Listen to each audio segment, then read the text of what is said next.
जय श्री कृष्णा। आम्ल की एकादशी, जो कि फाल्गुन मास के शुक्ल पक्ष की एकादशी को कहा जाता है।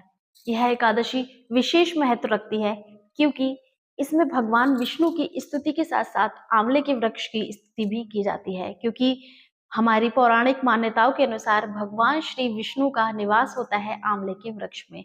तो हम लोग आम्ल की एकादशी पर भगवान विष्णु की स्तुति के साथ साथ आंवले की भी पूजा जो है वह पूरे मन से करते हैं। तो इसकी पौराणिक कथा के अनुसार चलिए जानते हैं कि क्या है इसका विशेष महत्व और क्यों है विशेष महत्व। एक बार प्राचीन समय की बात है, जब विदिशा नाम का एक राज्य था, जहां पर चित्ररथ नाम के राजा जो है राज्य किया करते थे। वह बहुत ही धार्मिक प्रवृत्ति के राजा थे और सत्कर्मों में विश्वास रखते थे।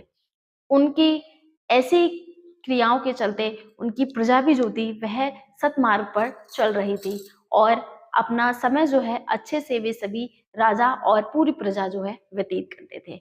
तभी एक दिन फाल्गुन मास के शुक्ल पक्ष की एकादशी आई, जिसे हम सभी जो है आम्ल की एकादशी के नाम से जानते हैं।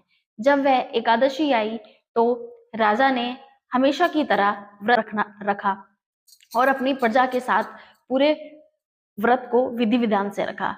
चूंकि उस राज्य में एक आंवले का वृक्ष था जो कि नगर के बीचों बीच था, तो सबने ऐसा विचार किया राजा की आज्ञा से कि सभी लोग व्रत रखेंगे और पूजा जो है एक साथ जो है उस वृक्ष के आसपास करेंगे।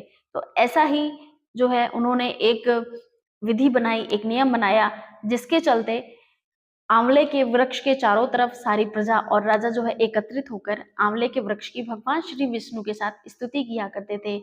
धूप दीप नैवेद्य इत्यादि से पूजा अर्चना किया करते थे और ऐसा करने के उपरांत वे सभी पूरे मन से आम्ल की एकादशी का व्रत रखते और रात्रि में भूखे प्यासे रहकर भगवान श्री विष्णु की जो है गुणों का बखान किया करते और साथ ही उनकी कीर्तन इत्यादि किया करते थे। और ऐसा ही चलते चलते काफी समय हो चुका था। तभी एक दिन यह व्रत इसी तरीके से सभी लोग जो है मना रहे थे, तभी उधर से एक शिकारी निकला और वह शिकारी जो था वह बहुत ही ज्यादा पाप कर्मों में लिप्त था। मतलब कि वो पशु पक्षियों का जो है हिंसक प्रवृत्ति के साथ शिकार किया करता और उन्हें मारकर बेच देता या स्वयं जो है खा लेता। ऐसा करते हुए उसको काफी समय हो चुका था। तभी एक दिन जब आम्ल की एकादशी का व्रत राजा और पूरी प्रजा जो है पूरे मन भाव से कर रहे थे, भगवान श्री विष्णु की स्तुति का गान कर रहे थे, तो वह शिकारी जो है उस नगर से निकला और यह देखकर वह वहीं रुक गया। अनजाने में, चूंकि सबने व्रत रखा हुआ था तो सब भूखे थे, अनजाने में वह शिकारी भी उन लोगों के साथ भगवान श्री विष्णु की स्तुति में वहीं पर बैठ गया, उनके भजन कीर्तन में वह भी वहां पर बैठ गया और उसे भी चूंकि भोजन इत्यादि कुछ नहीं मिला, तो भूखा रहकर एक तरीके से उसका भी एकादशी का व्रत हो गया। और ऐसा चलते चलते आगे कुछ समय पश्चात उस शिकारी की जो है मृत्यु हो गई, जिसके पश्चात जब उसे अगला जन्म मिला तो वह अनजाने में हुए आम्ल की एकादशी के प्रभाव से वह एक प्रतापी और सुंदर राजा के रूप में उसका जन्म हुआ।